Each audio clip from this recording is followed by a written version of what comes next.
Yo, what's going on, everybody? That's right. We are here on the December 11th, 2022 episode of the Boston Source Radio Show. I'm your host, James Bell, the leader of the Boston Source. Of course, you could catch us on Instagram, Twitter, Facebook, got the YouTube channel. Um, we also have the podcast that will be available on iTunes, Google Podcasts, Spotify, Amazon Music, or whatever you use for your favorite podcast apps. Getting settled in from being in New York City for the Teofimo Lopez Sandor Martin card, covering that. Was taking pictures and also, asking questions at the post-fight presser, which we'll kind of like get into in detail here. You had like a little bit of a situation after the fight between Teofimo Lopez and Sandor Martin. So we'll get into that here. But that particular fight, headlined the ESPN card at Madison Square Garden. The attendance was, a little bit over 8,000 for this event. Like I said, you had Teofimo Lopez, former unified lightweight champion. There at 140 pounds, or campaigning 140 pounds, in his kind of like his second bout there at the 140-pound division, going up against Sandor Martin, who, is, of course, notable for defeating Mikey Garcia last year. He, is basically campaigned at the super lightweight division, for a good little while. But he is basically based in Spain, had his, losses to Anthony, and you dig it, you get, yeah, that's, that guy. And had lost by points in 2013, but of course had a string of wins since 2017, including that upset win of sorts against Mikey Garcia. And then on the flip side with Teofimo Lopez, he had an earlier bout this year against Pedro Campa, won by a stoppage there at Las Vegas, and then turn around to get right back in it to face Sandor Martin. And so, a number of people were looking to see what was going to happen here in this particular bout. There were a few people that kind of leaned towards Sandor Martin to kind of like get this win here over, Teofimo Lopez. So you'll see, and that was my thing. You had Sandor Martin, of course, being a fairly aggressive fighter at times, but more of a technical boxer, and had to see what he was going to do here in this bout against Teofimo Lopez. Of course, Teofimo wanted to come in there. Of course, it's, Heisman night. You had Caleb Williams winning the Heisman Trophy. He wanted to get in there and do, what he was doing in his ascension to becoming the eventual unified lightweight champion. So he wanted to, make a statement against Sandor Martin. And this was a bout that was an eliminator for the WBC super lightweight title, that was recently won by Regis Prograis. In this particular bout, I was looking for a few things from Teofimo Lopez. Didn't necessarily see them. You had spurts of, some offensive moves there from Teofimo Lopez, but nothing that really kind of like seriously affected Sandor Martin up until like around the fourth or fifth round, where you did have a cut on Sandor Martin. But even before that, you had an instance where Sandor Martin scored a knockdown on Teofimo Lopez. Yep. And that was what? That was like in the second round there, where it looked like Teofimo Lopez kind of like was a little bit off balance, and then Sandor Martin caught him with a shot dip, and you know he went down. And that was like a kind of like a little bit of a shock there, for a number of people that were in attendance. You did have some fans, from Brooklyn. You had, a mixture of fans that came, that were, Honduran fans coming in there to support Teofimo Lopez. You also had a number of other fans from, based from other countries as well, for this bout. But you did have a lot of support for T.O. early in the bout. You heard the chants T.O. T.O. T.O. T.O. And thought it would have been able to motivate him to, kind of like have a good show. You know what I mean? But I didn't really see that much out of that from Teofimo Lopez. And he was able to land some good shots on Sandor Martin, but nothing to like kind of overwhelm Martin. And Martin was still like, able to do a few things that, he could do. But he was fighting in a defensive stance for the majority of the fight. And while Teofimo Lopez was fighting on an offensive stance with his movements coming forward towards Sandor Martin, it was more of a come forward to counter. In other words, he was looking for Sandor Martin to try to punch off his back foot and then try to make him pay. Punch, make him pay, punch, make him pay, instead of trying to open things up with the jab, come forward with the jab, and then just, come in with a 1-2. I don't know about y'all, but I ain't really see much of a 1-2 coming out of Teofimo Lopez, okay? And it was more of like him trying to, stalk his opponent, get him to the ropes, and try to work him on the ropes, or, just try to get Sandor Martin to a position where he couldn't really, get off his offense. But the thing about it was like Teofimo Lopez really didn't have that much of an offense as well. You could look at the punch statistics and you could see that, Teofimo Lopez, threw a number of punches or more punches than, Sandor Martin. But for me, it just didn't open up something to where, he really had Sandor Martin in trouble. And, like I said, Sandor Martin scored a knockdown in the second round, and he almost or could have scored another knockdown later on in the fight. And I think that part was really key right there, because this particular bout went into 12 rounds. And the thing about it was like a lot of times you saw, Sandor Martin just using the ring, moving around the ring and things like that. But my thing is, Teofimo Lopez didn't really do what was needed in order to cut off the ring, limit the mobility of Sandor Martin, and then eventually break him down to try to get a stoppage victory or to seriously hurt Sandor Martin. You know what I mean? And that didn't necessarily happen, right? So the bout went the full 12 rounds. Yep, full 12 rounds. I don't think that, some people kind of like didn't see that coming. There were probably a few that were, in the books that kind of felt like it was going to go the full 12, and it did go the full 12. And you had it where it went to the scorecards, and Guido Cavalieri scored about 95-94 in favor of Sandor Martin. Max DeLuca scored about 96-93 in favor of Teofimo Lopez. And Pascual Procopio scored the bout 97-92 in favor of Teofimo Lopez to win a split decision. Okay. Now, you look at those scores, right? 95-94 in favor of Sandor Martin.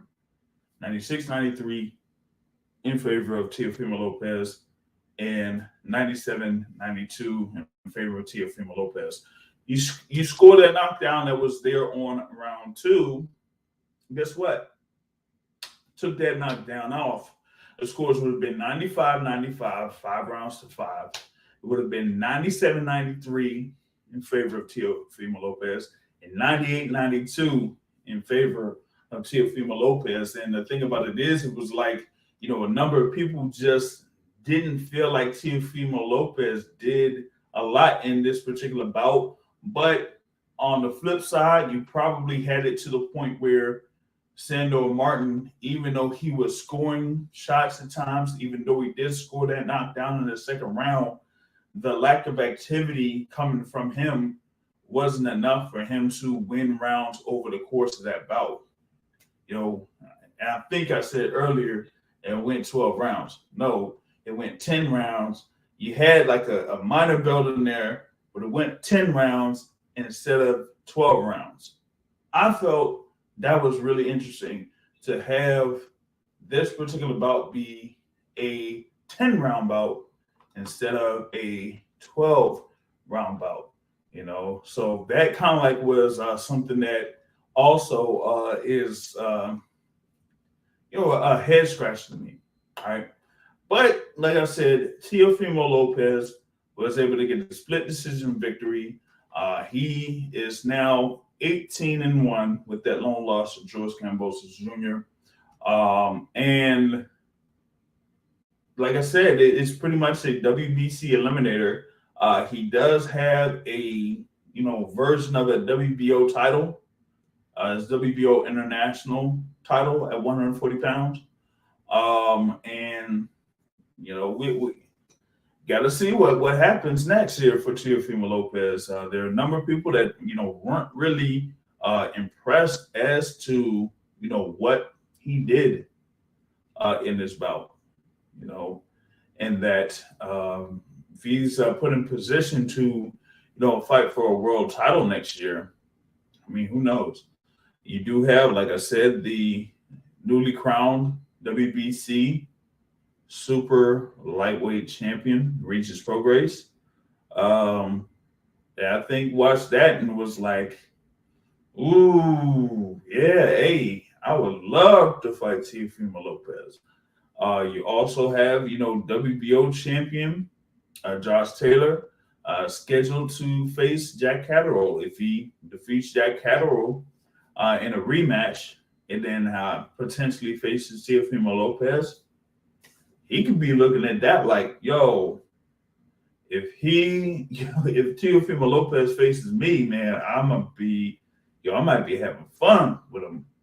Thing about it was like I said, Teofimo Lopez didn't really throw like a consistent jab, didn't have that type of a form to do that while being or kind of like acting like an aggressor in this particular bout, especially with his foot movement coming forward, moving around side to side, but coming forward like he was really trying to get into Sandor Martin.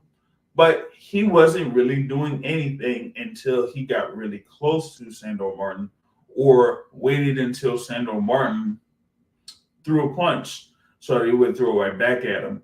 And I think that he was more so towards trying to get a, stoppage victory early or whatever it was, and didn't try to work on it. Like I said, with Sandor Martin having it cut, early in the bout, I was thinking like, hey, maybe, Teofimo Lopez could try to do a few things to, work on breaking down Sandor Martin. But, it just really didn't happen. Like I said, Teofimo Lopez wasn't really doing a good job cutting off a ring, if at all. And, for me, I'm going to put it straight up.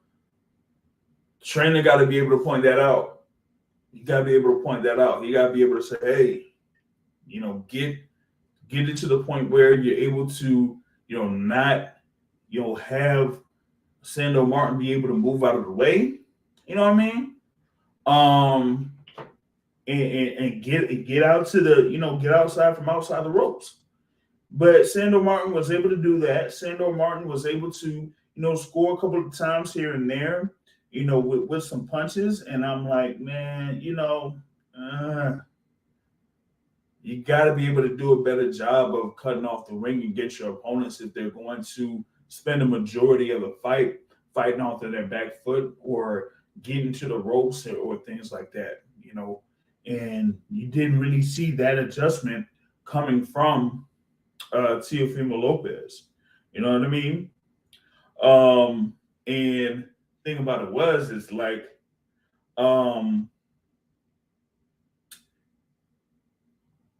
I just have to see more, coming out of Teofimo. And I think there should be like another fight for him to have at 140 before getting him in the ring against like a world championship, fighter and maybe a in Regis Progress or Josh Taylor. Maybe Jose Ramirez could be available, but even with that, I mean, I'm not all too certain. If Tio could do something for having a shot of getting through that either. Thing with Jose Ramirez is he's a very solid fighter, very technical in what he does.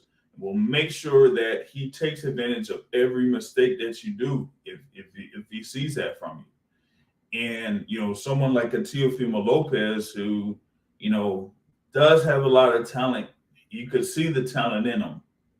But it's like he doesn't really like show that in the multitude of the fights that he's had over the course of his, fairly young professional career, So, I mean, I'm looking at this and I'm like, well, if you have one judge that was able to score 5 rounds, pretty much like 5 rounds or something like that, in favor of Sandor Martin, then and a number of people that were attendants, kind of like seen it as like they didn't really see much out of Teofimo Lopez that could have really made it an impressive showing.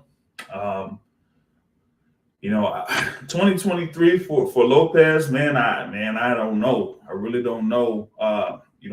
What he will be able to do, against a number of those guys. I've talked with a few reporters after the fight, and we look at those top level guys, and it's almost like they probably look at Teofimo Lopez as food, especially with Lopez kind of like being out there at 140 for those past 2 fights in comparison to a number of those guys have been at 140 for the majority of their careers. So Tio, kind of like us saying, like he almost wasn't fully convinced in himself, after that bout, concluded. So it was like a weird situation, immediately after the fight, when he was talking with, I think it was Bernardo Osuna there from ESPN.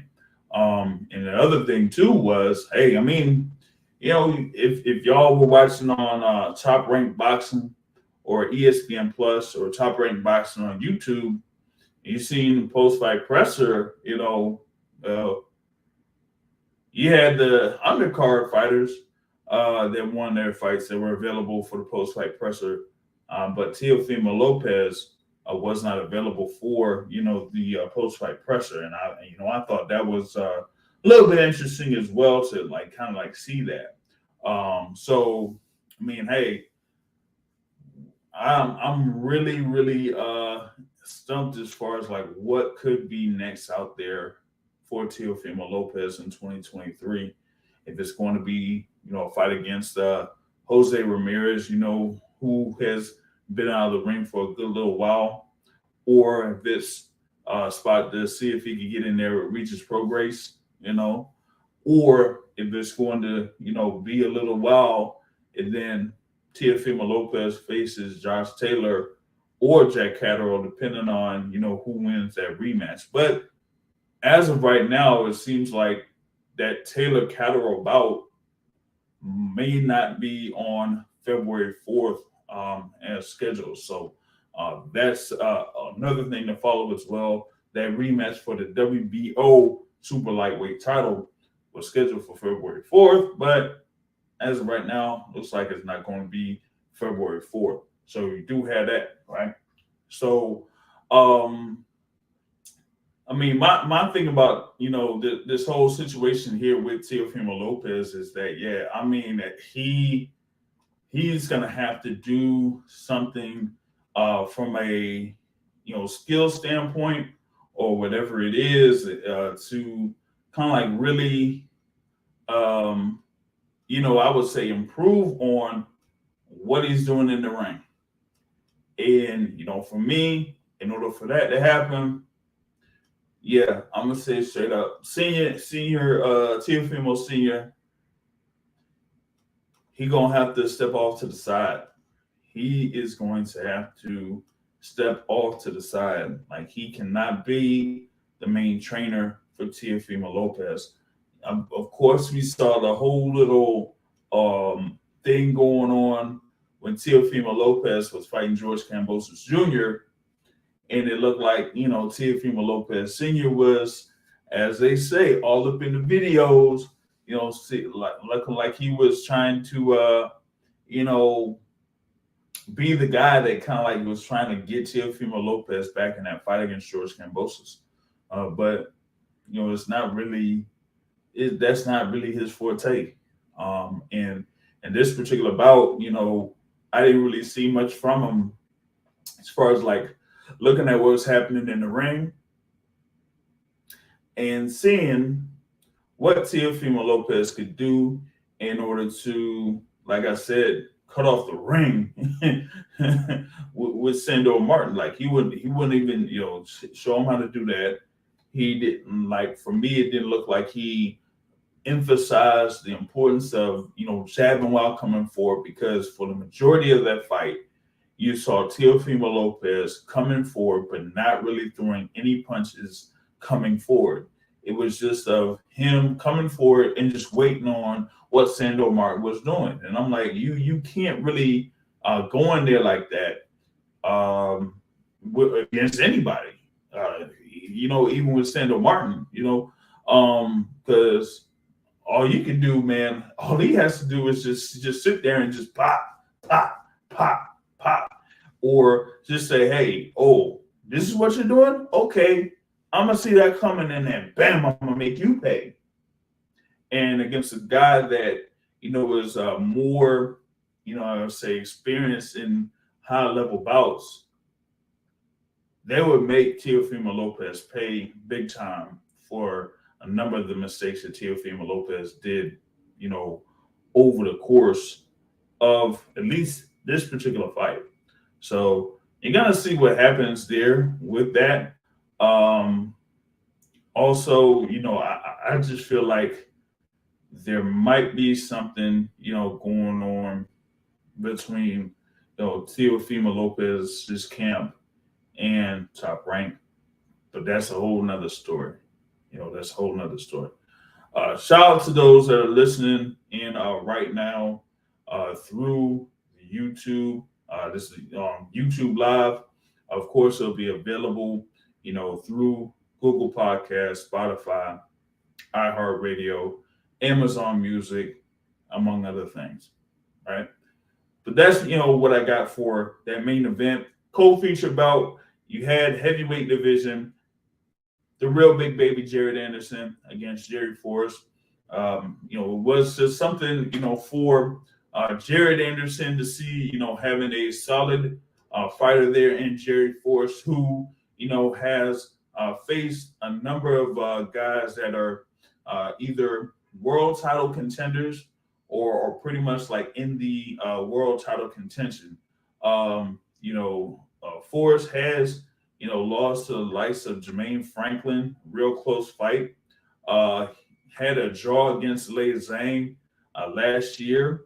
Had a split draw against Michael Hunter, which, a few people felt like he won that particular bout against Michael Hunter. And I think that is very key too, because you had Michael Hunter, who was, there as one of those guys that was a fairly high ranked contender in the heavyweight division going up against Jerry Forrest. And Jerry Forrest was, putting in work for that. But, that particular bout ended up being a split draw.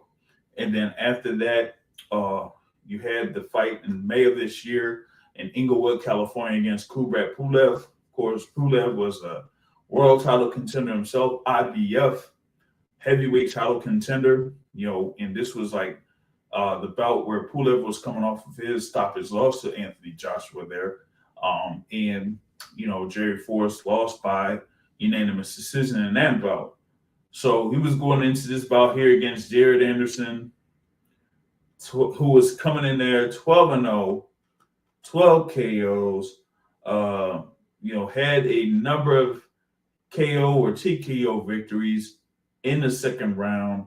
And, he's been, riding the wave. This is, of course, one of the young heavyweights out there that has kind of like risen up as far as like talk in the heavyweight division.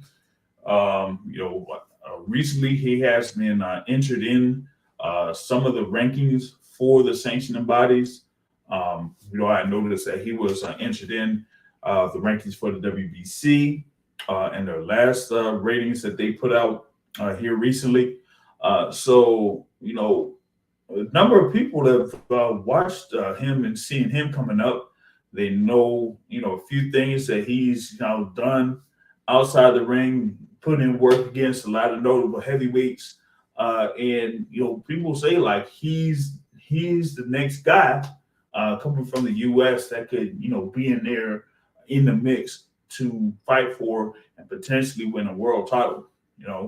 And so with that being said, he was going into this bout against Jerry Forrest, who not only had those close bouts with a number of these fighters, but was someone that had been a tough out for a number of these fighters. And in the first round, man, that first round was something. Jerry Forrest came in there, and he was like I said, he was putting in work. He was catching Jared Anderson with some good shots, some big shots, big right hands. But Jared Anderson was like, so you're able to catch me with a few shots? I bet. Let's see how much you could really work. Let's see how much you could, get in and do with me, man. So you wanna test me? Okay, I'm ready for it. And that's pretty much what Jared Anderson did. He was able to stand there, scrap, and was able to outlast that. And then in the second half of that first round, he was able to break down Jerry Forrest to where it almost was, a knockdown scored in that first round. But was still something where you seen that Jerry Forrest was seriously hurt. You know what I'm saying? And in the second round, or at least at the beginning of the second round, you saw the doctor kind of like step up to ringside to take a look at Jerry Forrest before the start of the second round. And a number of people that were, there live watching said that they didn't want the doctor to kind of like step in at that particular point and wanted Jerry Forrest to continue, and they just let that continue.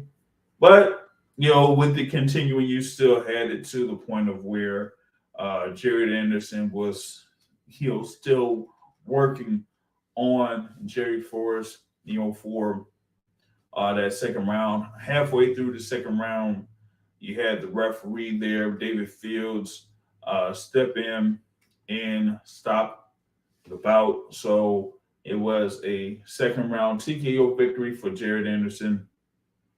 All of his wins have been by way of knockout. Now they're 13-0. Does have a version of the WBO title, so it's like a WBO international heavyweight title. If I'm not mistaken, I think that is going to, I would say it would have him be put up there fairly in a fairly good position in the WBO rankings. So I'm looking forward to seeing him kind of like be in position there in the WBO rankings. As of right now, from what I'm seeing, he is currently not there in the WBO rankings, but with him having this international heavyweight title, he'll pretty much be in there. And like he said, I mean, he said after the bout that he's been hitting up Frank Sanchez, and Frank Sanchez has been hitting him back, and they like seeing if they could work out something to see about having that fight.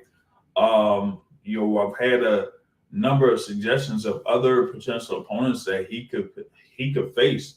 There may be like a Kubrat Pulev, maybe like a Zalay Zhang. He did call out like Dylan White. He did call out who is it? What's another guy? I would say like a Dave Dubois was mentioned. You know, um, Philip Hergovich was mentioned. Philip Hergovich has been mentioned a number of times as a guy that Jared Anderson is very interested in fighting. But with Philip Hergovich having that status as an IBF mandatory, it's kind of, I would say it's highly unlikely that Philip Hergovich would go ahead and try to take that fight. But we'll see. With Jared Anderson, what his next move would be. They kind of like talked about him maybe being part of a internet or car where he travels, out of the country to, have a fight. So maybe that could be the case there for Jared Anderson. Maybe facing like a Kubrat Pulev, like a Zalay Zhang, who is a suggestion for me. I think Zalay Zhang would be a good opponent there for him to go ahead and face. Yeah, Zalay Zhang did fall short against Philip Hergovich in August of this year, but it was a fight where Zalay Zhang kind of like did some work there against Philip Hergovich, and some could have said that he could have pulled that one out. But Zalay Zhang is still there as a contender in the heavyweight division. So I would say, for this WBO international title that Jared Anderson now has, he could have that defense against Zalay Zhang, and probably could get some more momentum into potentially fighting for a world title. Maybe I don't know, late 2023 or 2024.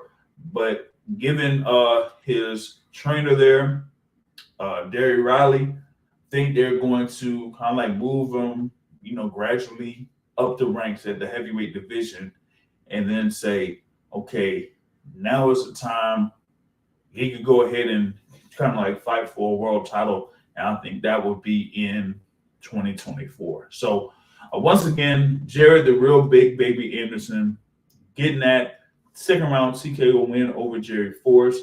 And he's now 13-0. 13-0 there. And, I think that was probably one of the more impressive performances there in this particular card. You did also have Xander Zayas, the undefeated young fighter there at the 154-pound division, going up against Alexis Flores. And Xander Zayas had one of the biggest crowd reactions for him going into the fight against Alexis Flores. Given that he's from Puerto Rico, of course, the Puerto Rican fan base there in New York, been a long history of that. So they had a number of supporters there for Xander Zayas in that particular bout. He was able to, get some good work in there against Alexis Flores, and was able to score an 8-round unanimous decision victory with 2 scores of 79-72 and 1 score of 80 80-72 and 2 scores of 79-73. Now, want to get in guest here, panelist that is in and out here with the podcast, the Boxing Source Radio Show, coming in from Atlanta. It is the Boxing Academic. What's going on? What's going on, Jay? How are you doing, man? Y'all good, Chief? All good. Just give me a minute here. Let me jump on a few things. So now my description now is in and out. A few joints here for a minute. But let's see. Can you hear me? I'm trying to give you a hard time. Yeah, hold on just a minute. Hold on. No problem. Let me get this thing running real fast. All right. I wasn't able to hear you real quick, but could you jump on one? Could you say what you were saying? Yeah. Can you hear me? Yeah. Yeah, I said so. Now I get my description is in and out, huh? That's the description I get now, huh? In and out. He's in and out of the show. I missed a couple shows. This man said I'm in and out. Yeah, man. So I was talking about the top ranked card. The 3 fights up to this point. Like I said, Teofimo Lopez getting a majority decision or a split decision. They're over Sandor Martin.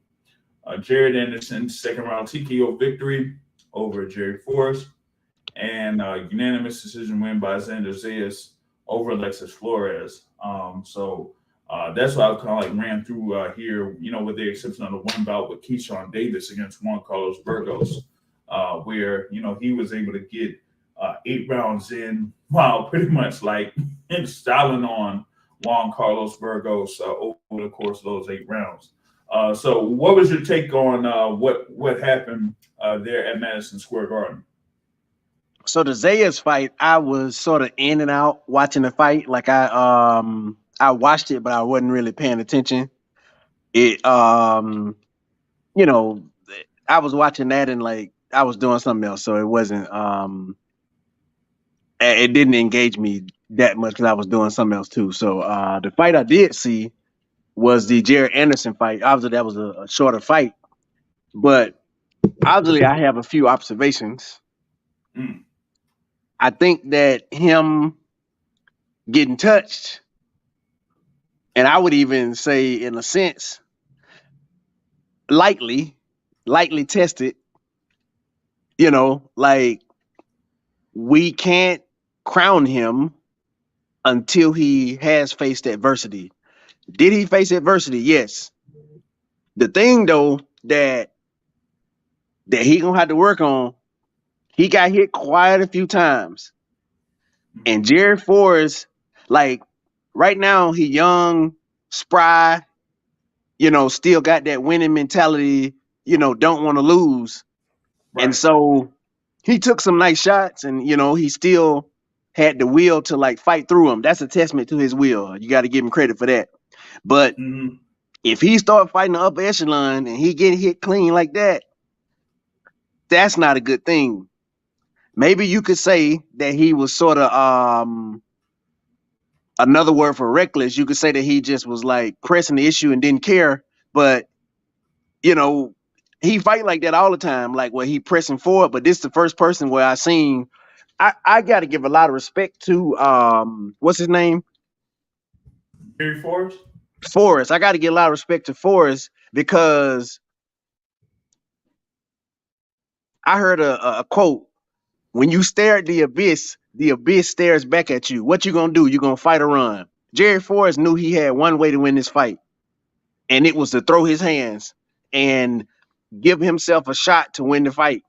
I respect the man like that, to be outgunned, to be outsped, to be, just everything not going in his favor. And he like, I'm gonna go for it. Obviously he got tired and then it was just like over with then. But I respect him for trying. He at least tried. He landed quite a few shots. They didn't affect what's his name. I mean, some of them buzzed him. You could tell some of them like he felt some of them. It didn't like hurt him. It didn't hurt him like to where he was incapacitated. But Right. he did what most people are afraid to do. Most people when the fight, like you said, Keyshawn Davis, was that Burgos? What's his name? Yeah. Burgos. Burgos, like he tried it maybe at the end a little bit, but he didn't want to go to that place because it was like, if I go to this place, what's gonna happen? The last time we saw Adrian Broner really truly do that was the Maidana fight where he went to that place and was willing to get hurt. He got hurt quite a few times, but he went to that place, and then after that he was gun shy. So you got to give Forrest credit for that. What's his name? Just need to work on being patient. Yeah, I know he want to get people out there. He want to press the gas, but if he fight the upper echelon people and he get hit with them clean shots, Yeah. that's not gonna go well for him. Yeah, it wouldn't. It wouldn't. And I did make suggestions as potential opponents there for Jared Anderson in this particular instance, and one of them was Zalay Zhang, where he could potentially get a higher ranking by getting a win over Zalay Zhang. Or someone like I think it would have been like a Philip Hergovich who, did have that win over Zalay Zhang. But with Philip Hergovich having that number one ranking in the IBF and having that very close fight against Zalay Zhang, I don't think he really wants to like take that type of a risk before trying to go for that world title shot. So, I had like a couple of other guys that were out there. Dylan White was mentioned by Jared Anderson. Frank Sanchez was another suggestion from Jared Anderson as far as like a potential opponent for him. That'd be So interesting. yeah, that would be something there, especially with Frank Sanchez being a mixture of aggressive and being technical. Now Frank Sanchez, I think had that bout against Carlos Negron, right? And was getting touched up a little bit by Carlos Negron before he was able to get a win there himself. So maybe that would be a good little matchup if they're able to put that together, between those two guys, because Carlos Negron kind of like was able to hurt Frank Sanchez there a little bit before Sanchez was able to, stop him in 9 rounds, though. You know what I mean? Yeah, that would be actually a good fight because Jared Anderson would attempt to bully him and would probably maybe be successful. And what's his name would get some shots off. But the question is his power, because he ain't a guy that's just like running through people, right? Like Right. like, will he have enough power to keep Jared Anderson off? And let's say he does have enough power. Will Jared Anderson get gunshot in a sense? Like when he actually get hit and in his mind he think like, dang, if I get hit, if he would have hit me with that punch, he probably could have hurt me. You know what I'm saying? Like, at some time people think that when they get hit with that shot and they like, wow, this guy can crack. So I think that's a good fight. With Zhang, that's a big guy and he kind of durable, but what's his name would just be 10 off and it'd just be a matter of time. It would be the interesting thing would be with Jared Anderson's, would he fatigue before Zhang's body betrayed him? Yeah. And that would be my question there, which would make it, an interesting fight. Like if he can not get him out there early, then it won't be less interesting. I mean, what's his name gonna land more punches? He gonna hit him. Jared Anderson gonna land more punches. But if he get past round 6 or so and he throwing all them punches and he get a little fatigue and Zhang, I mean, he to me would do better on the latter half if what's his name get tired. So both of them fights, would be interesting fights actually. Yeah. You also had like another few guys mentioned Now, Pound for Pound Sports Entertainment in the live chat here mentioned two fighters that come from, Salida Promotions group. They're in Otto Wallin and Jermaine Franklin. Of course, Jermaine Franklin had his fight against Dylan White, a couple of weeks ago.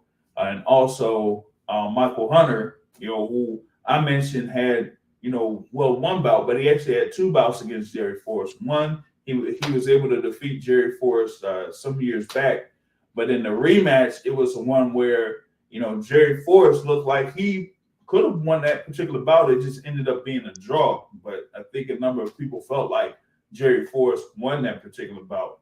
But those could be another three opponents there for Jared Anderson. But I don't know. We have to see if Bob Barrymore, Carl Moretti would make some phone calls over to Dimitri Salita to say, hey, I got this guy in Jared Anderson, and I see that you have fighters there in like Otto Wallin or Jermaine Franklin. Would they like to step in the ring against someone like Jared Anderson? And Carl Moretti was saying like, there are a couple times when he had made them phone calls and they were like saying, hey, like I don't want to have my guy be, potentially stopped on ESPN. You know what I mean? So that's kind of like the troubling thing there with some of the fighters that they have on the top rank is that, hey, I mean, they had that spot being there on ESPN that would kind of like see it would have enticed a few opponents, but they're like, well, these guys having 13 wins, 13 knockouts. Like I'm not sure if I want to have my guy in there with someone like that. But I think someone like Otto Wallin or Jermaine Franklin would also be good there for Jared Anderson. Yeah, I didn't like super watch the Dylan White fight with him. I only saw the highlights, but it would definitely have to be a name like them who are not names where people want to protect. Like it's got to be somebody who, in the sense, they willing to, like get a loss. You know what I'm saying, and potentially by a knockout. It's got to be somebody they willing to like sacrifice in a sense. But it also got to be somebody like for him though. It's a fine line because you can't put him up against, let's say, I don't know who. I got to think about it. But let's say he faced a better fighter, the likes of Anthony Joshua. I'm just gonna say because I would hope that Anthony Joshua could potentially beat him. But I mean, I don't know if Anthony Joshua could beat him. It's too early to say anything on that. But I'm just saying a better fighter like Anthony Joshua. Let's just say that. Like, a more stature. Tyson, see, I can't say Tyson Fury because Tyson Fury is in a league of his own. But I'm saying, let's say you got a very decent heavyweight, and you put Jared Anderson. You can't put Jared Anderson in with a guy like that. Nor would they take the fight, but you can't put him in with a guy that's seasoned, that got confidence in himself and can crack. You know what I'm saying? You can't put him in with that guy because that could backfire on him. You got to put him in with one of these guys that you name, who you're willing to sacrifice, but you can't go up too far in the skill level. Like I'm saying you gotta build him in a sense. That's what I'm saying, because that fight was a 10-round fight, was it? Yeah. He ain't even had a 10-round fight. Like you literally have to get this guy some rounds, get him somebody who durable, and let him sort of like go through the motions. Otherwise, you're doing him a disservice. Well, I mean that probably is why like someone like a Zalay Zhang would kind of work. Yeah. He's been there in a good amount of bouts. Against a number of these opponents. Had fights against someone like a Jerry Forrest himself. Where it ended up being a draw in that particular instance. So, I say, Zalay Zhang for me is the opponent there.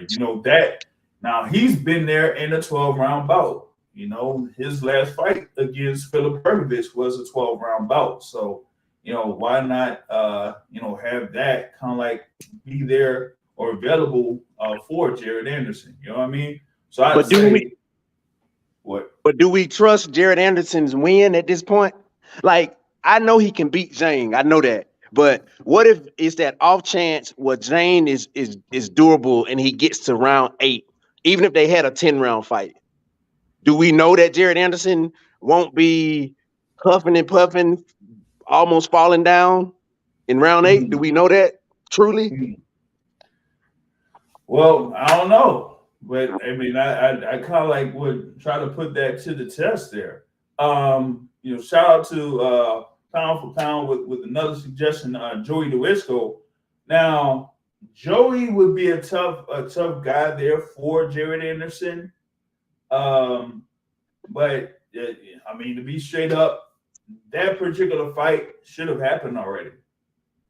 Actually, I wouldn't have minded it if that would have been the fight there for Jared Anderson, instead of someone like Jerry Forrest. But that is kind of like the guy that he's faced up to this point. But he's already fought guys that are like 16-2, 22-0, 17-1, and 24-2. Before his fight here against Jerry Forrest, who's had the experience against those notable heavyweights, over the course of his professional career. So there's that. We got like more suggestions there for potential opponents. Martin Bacoli is another guy that's out there that's in the rankings in the heavyweight division. So there's him. And David Allen. I thought David Allen retired. Just to be real, I thought David Allen retired. Lucas Brown, to be real, I think a few people thought Lucas Brown retired, but he isn't retired, and he is currently ranked number 10 in the WBA rankings. So that's one fighter that's also a potential opponent there for Jared Anderson. So you got like a number of suggestions for opponents for Jared Anderson. I don't know. Maybe I had to speak with Coach Derry Riley, or I don't know. I don't know how I'll be able to work it, but maybe I gotta talk with Jay Prince and see, what do you have that's moving for your guy there, Jared Anderson, coming up. So here's a few options out there, for him. But like Carl already said, there probably were a few other opponents that were out there for Jared Anderson to face, but probably ended up turning it down. That being said, you had that Xander Zayas there at 154 pounds going up against Alexis Flores, getting that unanimous decision win. We did have a lot of support there at Madison Square Garden Live. He also mentioned that he wants to be more active in 2023. If you are able to, you can check out me talking with Xander Zayas after the fight. It's available on the YouTube channel, and he kind of like dropped the hint that he could be featured in a big type of event of sorts next year. Hopefully he'll be included in that. Now some people kind of like felt like, hey, he might be the guy that Top Rank features as the Puerto Rican star there. So you probably get more from him as far as like what he'll be able to do there under Top Rank. So there's that. And I think that they're going to try to continue to develop him over the course of his young career. Like he said, he's one of those great young stars there under Top Rank. So we'll have to see what they have out there for him. Of course, the 154-pound division is, held by Jamel Charlo, who's the undisputed champ. Of course, he has his fight with Tim Tszyu coming up January 28th. But you're going to also have a number of these fighters that are ranked under there trying to position themselves to potentially get a shot at one of those world titles, depending on what happens there, with Jamel Charlo against Tim Tszyu, and then maybe against other fighters there in 2023. But Xander Zayas, looking like a very solid fighter. He was, kind of like working on a few things in this fight against Alexis Flores. I did see him do some consistent body work there over the course of those rounds, and I think that was pretty good. Trying to get to the body work, the body a little bit more, and then he would try to see if he could break down, Alexis Flores, but it just didn't quite, happen there over the course of those 8 rounds. And then, of course, you did have Keyshawn Davis, facing Juan Carlos Burgos. Juan Carlos Burgos is, a fighter that's fought the likes of Xavier Martinez and Devin Haney and Mikey Garcia over the course of his professional career. But he's been, a professional for a good little minute. It's like been 18 years, 45 professional bouts in 18 years. And, after that first round, man, Keyshawn Davis was just, showing out and just styling, on Juan Carlos Burgos. Like, seeing that live, man, it was like Burgos was way too slow. Every time that Keyshawn Davis was throwing a punch, bam, like Burgos would try to respond, but it's like every time he responded, it's like, here I come with a punch coming towards you, and you're gonna see it happen. And that's what we got over the course of that bout. And I felt like a couple of times in the 6th and 7th round that the bout could have been stopped, but it didn't quite happen. Steve Willis, I don't know if Steve Willis was in there enjoying what was going on, or whatnot. But yeah, he didn't step in there and give the stoppage for Keyshawn Davis. So it did go through that full 8 rounds there for him. And he was able to get a clean sweep in the scorecards. So he stays undefeated, and they had, another version of those, titles there this time in the lightweight division.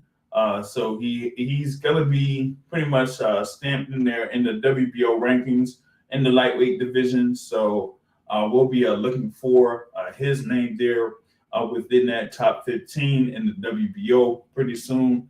And we'll have to see what's going to be next for him if they do enter him in the rankings. And, for me, I see a couple of guys out there in the lightweight division that he could potentially face. Now, you've had, guys there in lightweight like Jermaine Ortiz, who fought Vasyl Lomachenko in the last bout. You also have Jeremiah Nakathila that's in there, but I don't know. Nakathila did have a fairly good victory sometime back, but maybe that could be a potential fight there for Keyshawn Davis, or they'll just, kind of like hold off a little bit as far as like where, he'll be able to go there in his professional career up to this point. I mean, he only has like those, 7 professional fights right now. And I know there's some people that kind of like say, hey, if he had, he has all this talent, he's, been in camps with,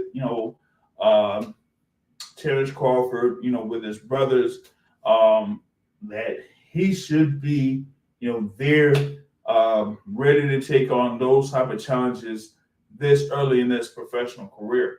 But we'll have to see how that turns out. Like I said, Carl Moretti pretty much like has some things in place for him for what he could do there in 2023, so there's that. But that is mostly what I got there for that particular fight card. And we're going to go over to Omaha, Nebraska. WBO welterweight championship on the line. Yeah, that's right. Terence Crawford back in the ring after over a year going up against David Avanesyan. David Avanesyan had, a record of 29 wins, 3 losses, 1 draw.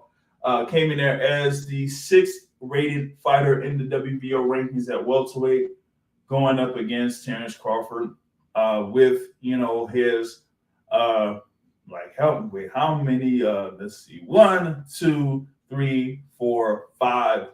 It's going to be a 6th defense of that WBO title. And, a number of people felt like, hey, this was a mismatch. I think a couple of people seen what was going down, that David Avanesyan got a few things in there. But Terence Crawford was able to, work him down and break him down and eventually get a knockout victory. But there seems to have been one thing that kind of stood out in this bout, and that was the gloves of Terence Crawford. For some people, that almost looked like a repeat of Tyson Fury or something like that. I don't know. But they said there was the padding was coming off the gloves or whatever it was for Terence Crawford, and that it was scoped, and they still let him go through with that particular bout, and then you eventually got the TKO victory, and you kind of a lot of people have seen the highlights of that KO by Terence Crawford over David Avanesyan. So he defends that WBO title, and he'll move into 2023, and we'll see what happens in 2023. But a number of people feel doubtful as to what he's going to do or what they feel like he should do next. Boxing Academic, what is your assessment of Terence Crawford from this fight against David Avanesyan, and what could be coming up in 2023? I think Terence Crawford is an amazing athlete. I think Terence Crawford, you know what I'm saying?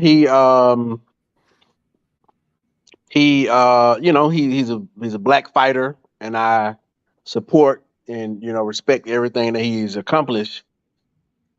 But what I can't get down with is the level of fighters that Terence Crawford has fought up until this point. Now, the other end of it, he made his highest payday. I respect that part of it, because he's trying to make money. But on the other end, when it comes to the legacy, and you got a man that's seemingly in front of you that's saying that he want to find out who the best person is, I can't get down with that. So for me, I ain't gonna talk about Terence Crawford until Terence Crawford fight a Keith Thurman or higher level fighter. But I respect everything else he does. Until he fight one of them fighters, I'm not gonna talk about Terence Crawford. I'm tired of seeing people fight fights that they're gonna win. Gotcha. He's, the fights that he's had that where he's, highly favored.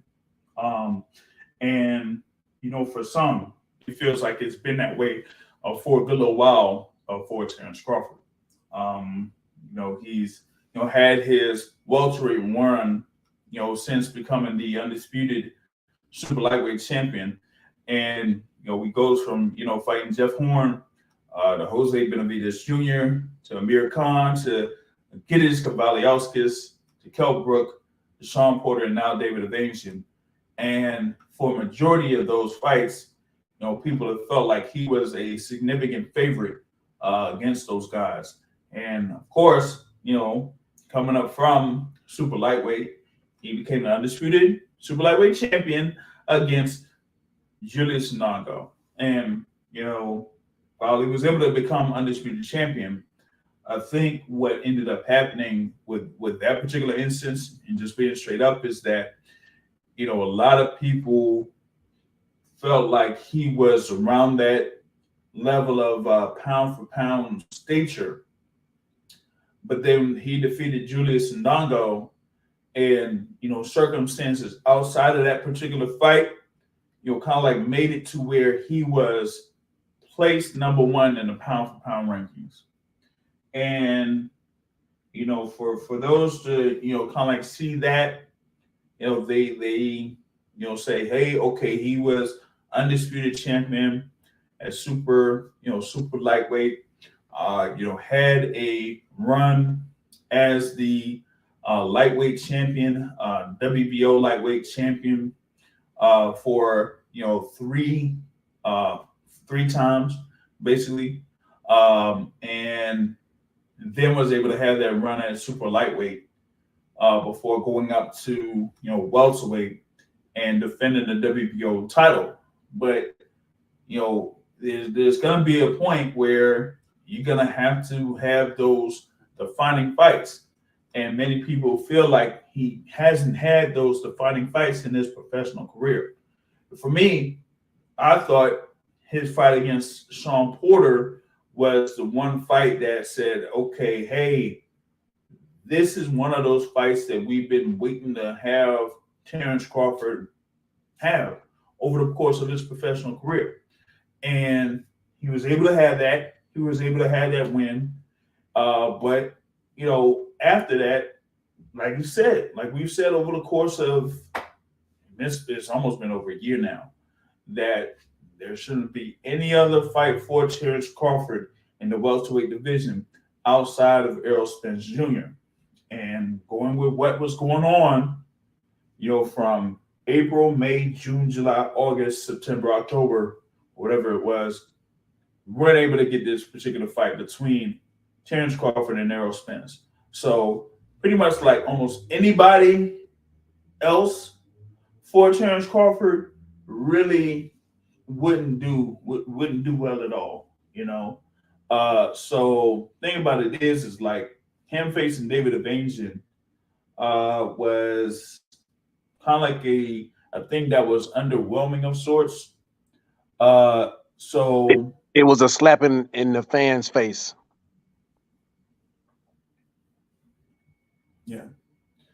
Yeah, because David Avanesyan, like, of course, people have they knew about what Robert Garcia said about David Avanesyan.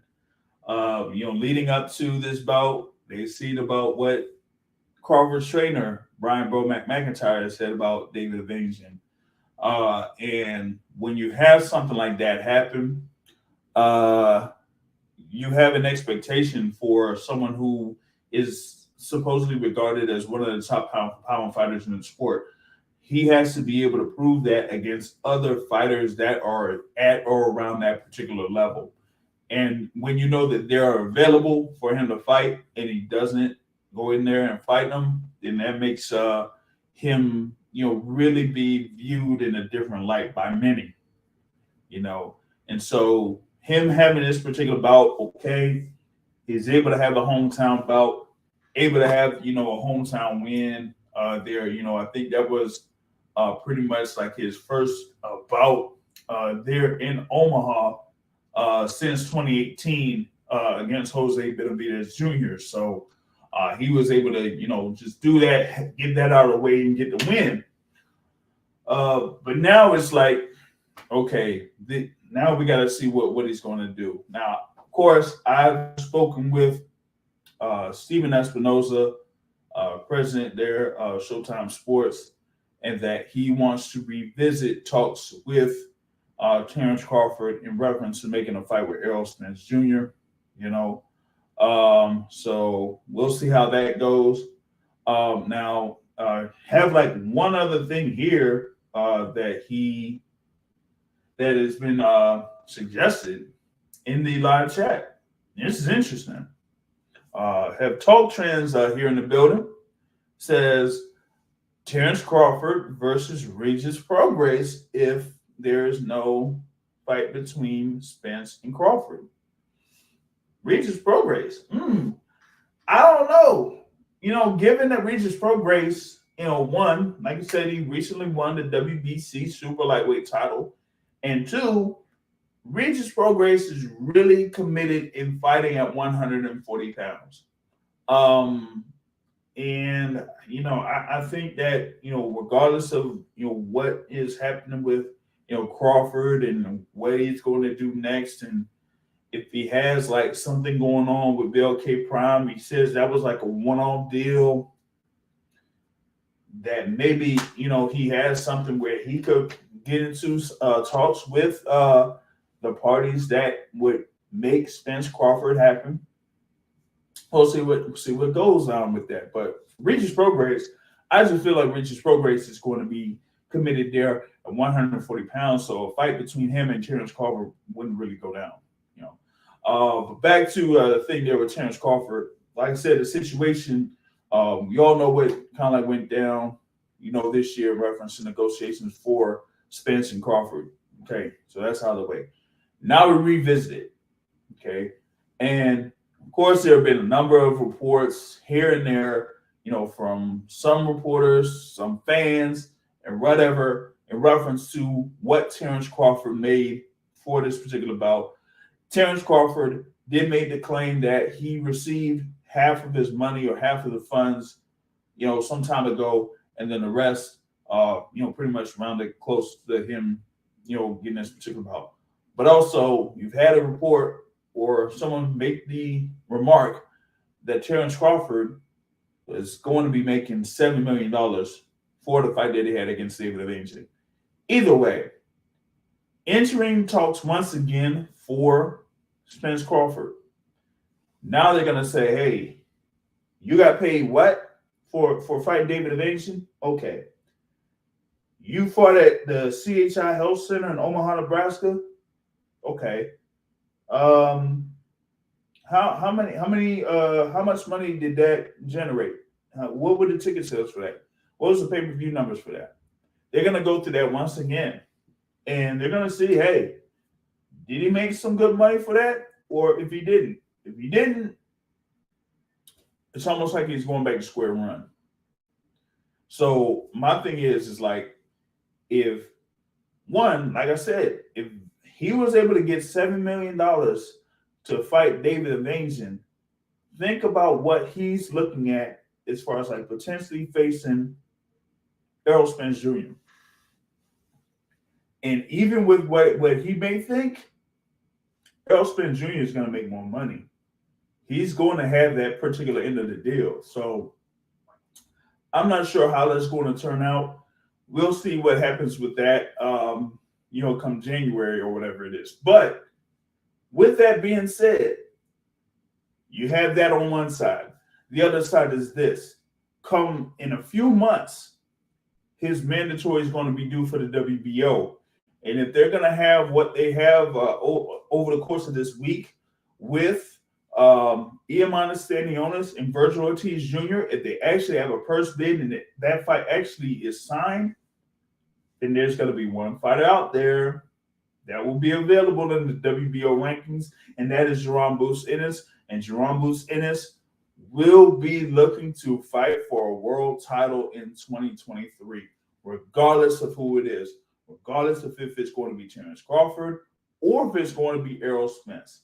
So one way or another, I feel like Jerome Boots Ennis is going to be fighting for a world title in 2023. He does have a fight January 7th against Kirk Chutkajian. Hopefully I got that name right. And that is for the IBF interim title. So it's either IBF or WBO for Jerome Boots Ennis. And then we're going to see if that is going to put a little bit of more emphasis in trying to make that fight for undisputed at 147 pounds. But that is something that remains to be seen right there. So that's kind of like what I got with that. Boxing Academic, what do you think may happen for Terence Crawford in 2023? Will it be trying to go for Spence for undisputed or end up fighting Jerome Boots Ennis for that WBO belt? I mean, unfortunately for Boots, ain't nobody finna fight him. The only person they may potentially throw in front of him is Keith Thurman. And I don't even see Keith Thurman fighting him. Because what's the risk and reward? Like, we all want to see Boots take Boots fight and stuff, but it's disproportionate to fight him at this point in time. And that's just kind of is what it is. So again, if he ain't gonna fight Errol Spence, then he at least need to fight Keith Thurman. Mm. He would be favored to win against Keith Thurman again, so that's not a fight where it's 50-50, but at least that would be his best win to date. Keith Thurman would be, because Keith Thurman beat all the same guys he beat. Well, Keith Thurman beat Sean Porter. Right. And Danny Garcia and whoever else Keith Thurman beat. He lost against Manny Pacquiao, but Manny Pacquiao ain't, even though Manny Pacquiao won that fight, that was still a close fight. It was still a close fight. And I wouldn't say beating Manny Pacquiao, it would mean more in terms of like money. And it would mean more like when somebody looks at this in terms of like 20 years from now, you'll be like, oh, I beat Manny Pacquiao. But it doesn't mean more in this present. Beating Keith Thurman means more than beating Manny Pacquiao. Yeah. But yeah, if you look back on it 20 years stage, from now, come again? Yeah, I think at this stage now, yeah. Especially, when Keith Thurman is, was saying like, hey, he was ready to face Terence Crawford this year. Yeah, and then Terence Crawford, if he beats Keith Thurman, can have a legitimate claim at saying he should be the number one guy at welterweight. To an extent. But maybe not. But, he'll have a better claim. You don't get it just straight off of beating Sean Porter. You don't get it off of that. You have more of a claim. David Avanesyan. You don't get it off beating Avanesyan. You have more of a claim if you beat Keith Thurman, who was at one point the number one guy. Mm-hmm. Former unified welterweight champion. Like I said, beat Sean Porter, beat Danny Garcia, become unified champion at welterweight. And didn't really have the loss until the fight against Manny Pacquiao, which, like I said, was really close. So, I mean, you could have that opportunity to say, hey, I could be the one to face Keith Thurman, beat Keith Thurman, and potentially stop Keith Thurman. So, why not go for that? That's been one fight that I've suggested for Terence Crawford, since, the late spring, early summer of this year. So I said, why not pursue that fight as an alternative? But, as I said, that WBO belt, that WBO title is pretty much due for a mandatory defense. Him being a super champion, that will be coming up in the spring of next year too. So that's something to also watch out for. So you did have that as one thing. Of course, you did also have the news of Errol Spence, having that little thing with someone running a red light and hitting his car, man. I was like, God damn, man. Like, yeah, man. It's a crazy thing. Crazy things be happening, but I don't know. Maybe I don't know what that kind of like would mean there for Errol Spence. It was like a lucky break there for him, man, because that also could have been a really serious incident for him there if he was somehow impacted by that car accident that happened there at that particular instance. I'm sorry for taking us back, but given Terence Crawford's history, what's the Cuban name that Spence beat really badly? Yordenis Ugas. I could see Terence Crawford fighting Ugas. I could see him fighting a guy who's damaged goods. Probably, he ain't gonna be the same as he has ever been. I can see Terence, and I feel I want to feel bad saying that. You know what I'm saying? I want to feel like he'll prove the fans wrong, but I know my opinion don't matter to him, and my opinion shouldn't matter to him. I like that about him, that he, even though his logic sometimes I've seen was questionable, I like that he believed in himself. And you can tell the man a real dog, but come on, man, we've been rocking with you this time. Give us something to give us something to root for you on. Right. Don't make it so easy for us to root for Spence. Yeah. Make us want to root for both of y'all. Make me question who I want to root for. But Right. given what I seen from Spence, underdog story, accidents, 9 lives, saying that he want to fight, it's hard to root against that. Versus somebody who just been fighting in Dungo and Avanesyan. His best fight outside of Sean Porter is um um man, I'm scatterbrained and not remember people's names. It would be Yorkis Gamboa. Could it Yeah, I be? was about to say Jordanus, Yuriorkis Gamboa. Okay. His best win outside of Sean Porter is Yuriorkis Gamboa. It was a good win then. But how many years ago was that? 5 years, 6 years, something like that? It's been a good little while, man. Give us something as a fan. I know I don't matter. I know, like, I want to root for you, but give us something to hold on to. And you know that fight against Yorkis Gamboa was over 8 years ago. That's even worse. I wanted to give him 6, 8 years. What have you done for us lately? That may sound selfish. Get your money, man. Let me be the first one to say that. Mm-hmm. But come on, get your money and do some legacy stuff. Like, have us, be like that fight defined you. Because the Sean Porter fight didn't really define you. You were favored and you beat him. You beat him better than anybody else, but Sean Porter was looking like he didn't put his heart in that day. It was some stuff that looked very questionable about him that day. Not taking away your win, but give us something to hold on to. That's all I'm saying. As a concerned fan, give me as a concerned fan something to hold on to, because I want to keep rooting for you. But it's like a slap in the face when you keep fighting Avanesyan level. Word.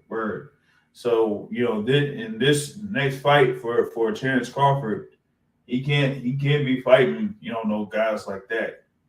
He can't just get by with fighting someone like a David Avanesyan, or I'm looking at some fighters that are in the WBO rankings right now that some people over on this side of the world would not be quite familiar with, like a Giovanni Santillan, or like a Keto Obara, or Ryota Toyoshima. Like that will not work there for Terence Crawford to have a defense against someone like that. It's gonna have to be against like a Virgil Ortiz, a Boots Ennis, a Keith Thurman, or like I said, undisputed against Spence. Now you have something in the live chat. Shout out to Juicy. He says, what do I think about Adrian Broner saying that BLK Prime is making an offer for Spence to fight Terence Crawford? Now I've heard that particular report from other people as well, that BLK Prime, could potentially make an offer for that. I'm not thinking it's any different than what Terence Crawford was saying before in his Instagram live soliloquy of sorts. Thing about it is that they have money to blow. But I don't think that they're going to be in the business to lose significant amounts of money. So they're also going to be looking at what happened here with this event of Terence Crawford versus David Avanesyan, and they're going to say, "Hey, we put in this particular investment towards you, and this is the returns that we got back." Some people are just not really built into losing millions and millions of dollars like that, either on a consistent basis or even, for something that could be for a few events. So I have to see what happens here after this particular event. Of course, you still got, what Adrian Broner said. He's facing, or he's going to be fighting over in Atlanta. That's going to be on BOK Prime himself. So he's going to be facing like Ivan Redkach on BOK Prime next year. So that's going to be another event there that they're going to be putting their money into. So for me, I really need to see more consistency of events coming that will be presented by BLK Prime in order for me to like say, hey, okay, maybe they got something going to the point where they could have an event of that particular caliber be put on their platform. But would that really be sensible from all parties involved? I don't think so. Like you got to have it in the largest, media platform possible.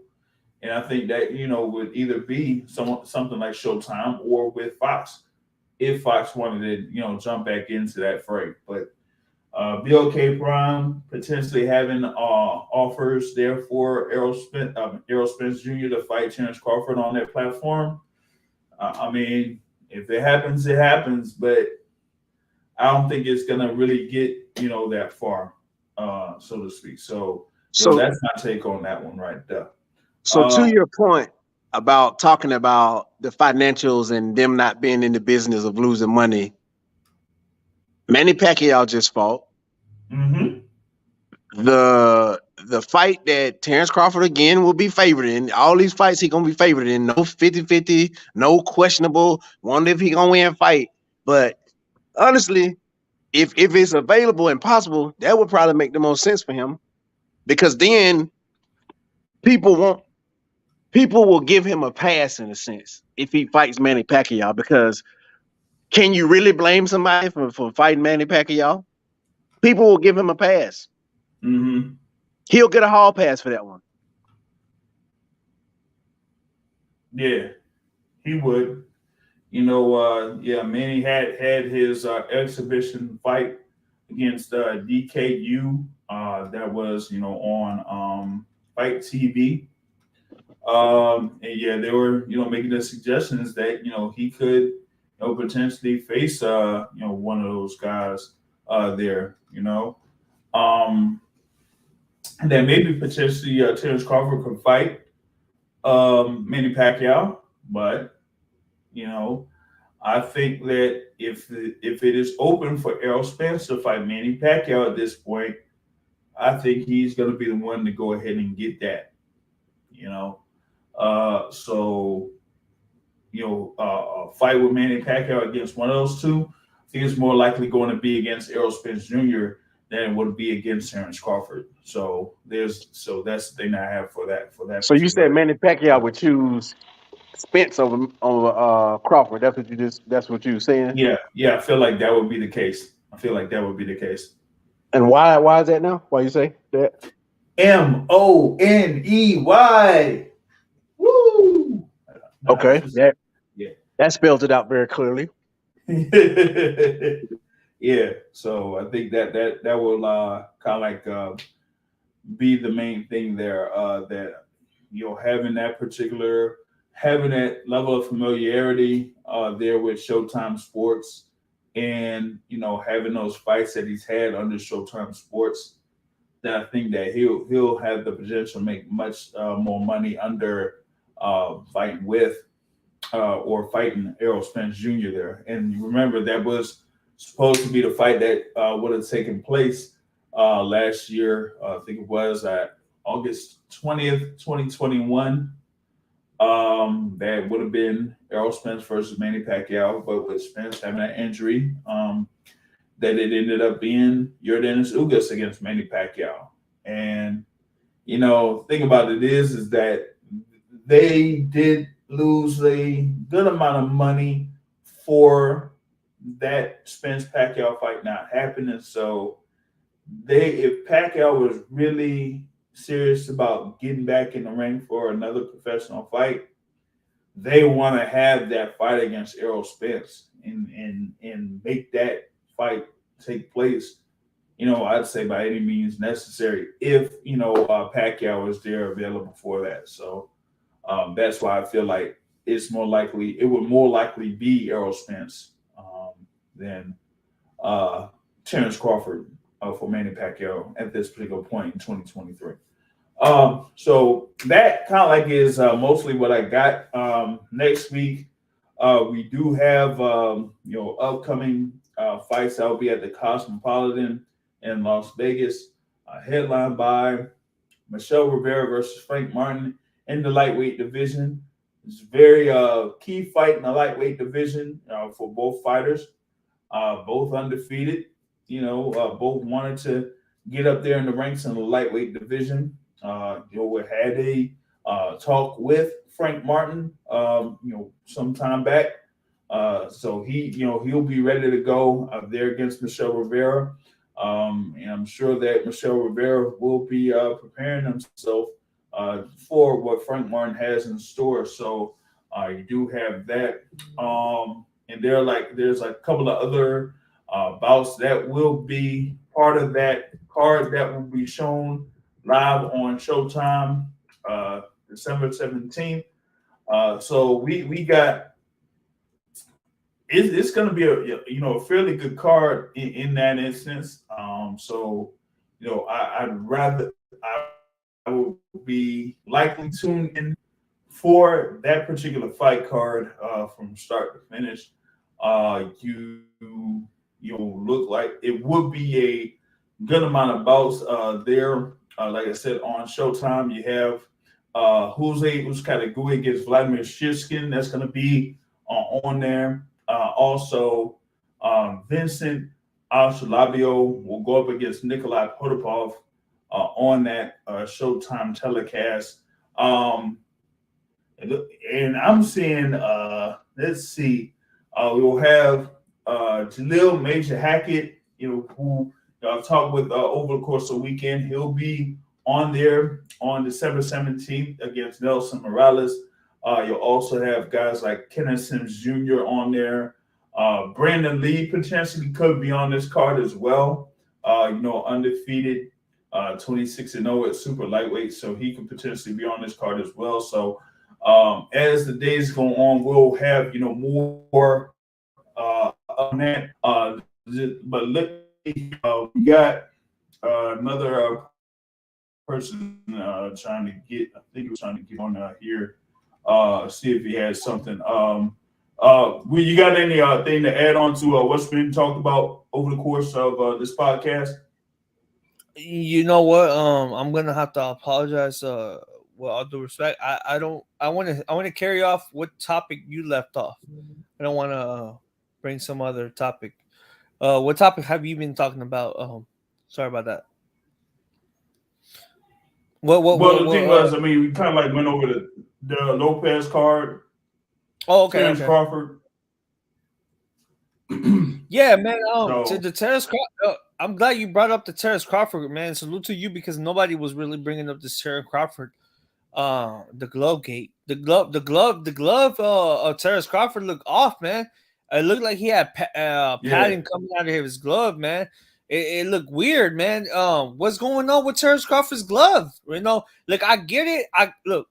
Fellas, I seen boxing. I've been watching boxing since 5-6 years old. I've been my uncles are boxing. They've been in boxing since they came to Mexico and they came over here, and they're continuing in boxing in these boxing gyms. These guys are ruthless, right? These guys are not gonna bullshit. They're not with the sissy shit, right? Mm-hmm. We looked at the crowd. We looked at the gloves, man. The gloves start padding start coming out of Crawford's gloves, man. It's weird. From then and there, the commissioner should have said, "No, stop. Bring in the second pairs. Bring in the second. It don't matter. I don't care what people, because a lot of people say out here. I start hearing a lot of people say, "Oh yeah, because the nana stops the rhythm of the fight." I don't give a rat's dick. I don't give a rat's ass how long it takes to switch a pair. I switch a pair of boxing gloves. You got to understand. Look what happened with Morel with that Russian fighter, right? You have to take precautions. You're boxing the lead. Yes, you when you hit you don't have to be a power puncher to hit somebody in the wrong spot to ruin their boxing career forever. We seen what happened with Pitchart. With Pitchart when he got hit, he was fighting the PVC cart, right? He got hit in the back of the head. It's over. So we have to take drastic measures, man. And it's when the glove becomes, as they say, tampered or malfunction. That's what they call it now? Malfunction, right? We have to bring in those second pairs. That's why the commission bring in those second. That's why they bring in the first pair, they sign it off, and they bring in the second pair so you can sign those off too, so they can come back for situations like this. There we go. Now, why didn't they bring in those second pairs? Why did the commission in Omaha, Nebraska, which is the hometown of Terence Crawford, why didn't they let those pairs come in? And they allowed the fight to happen, and we've seen what happened. They allowed the fight to continue to happen, and Avanesyan, which is a C-level fighter, got knocked out by Terence Crawford. They allowed Terence Crawford to go along with the loaded gloves to knock out David Avanesyan. Thank you, bro. Thank you for letting me get my thoughts out, man. Not a lot of channels let me do this. Salute. Well, yeah, I think I like I said, I mean, at the beginning of this podcast, I was just coming back from being in New York City for that, Lopez Martin card. So, the two things from, sending out from, Crawford Avanesyan was, the thing about him getting a 6-round knockout victory, but it was about, the gloves. And, my thing about it was, well, as you said, when you go through the State Athletic Commission before the fight, they go through the gloves that you're going to use for your bout. And you choose like the pair of gloves that you're going to use. And the State Athletic Commission, pretty much approves or disapproves of them. But if there's something that goes on with those gloves over the course of the fight, there should be another pair of approved gloves that would be used, for that, in any circumstance. If there's like, some padding, if something goes loose, if there's like tape and it just rips off glove or anything like that, the State Athletic Commission should have something ready, or a pair of gloves ready that are alternate pairs of gloves that a fighter would be able to use in a bout against the opponent. That would be approved by all parties. But it looks like, what's coming out of this is that even with what's happened with those gloves, the State Athletic Commission, went through with it. Referees went through it with it and everything like that, and then eventually ended up, having it to where David Avanesyan got knocked out in the 6th round. So, for me, I think that it will be one of the stories coming off of this weekend is that, they, had this particular thing go through. Now, I'm not sure if some people could also research this, but leading into this event, there were a couple of things that, some people called into question. I'm going to put it out there. There are a couple of things that people called into question in reference to this event itself. And I'll just say that, when it comes to this event in general, or this event overall, that they were able to pull it off. They were able to get it done. It came through and it finished. But there might be a few questions coming off of this main event here that people are going to ask about. I'll just put it that way. Absolutely. So that is, my overall take on that for now. Just wait until, a few more days. Some things may come out, some things may not in reference to that event, and whatever happens on that. But with that being said, for this, the December 11, 2022 episode of the Boxing Source Radio Show, I am putting a conclusion to this particular live podcast. I thank those coming in here live for this conversation. Like I said, it will be available through iTunes, Google Podcasts, Spotify, Amazon Music, iHeartRadio, and also, of course, through YouTube, when need be. And like I say, at the end of every show, folks, the point of boxing is to hit and not get hit, not understand and trade. On that note, folks, I'm out. Have a good evening, everybody.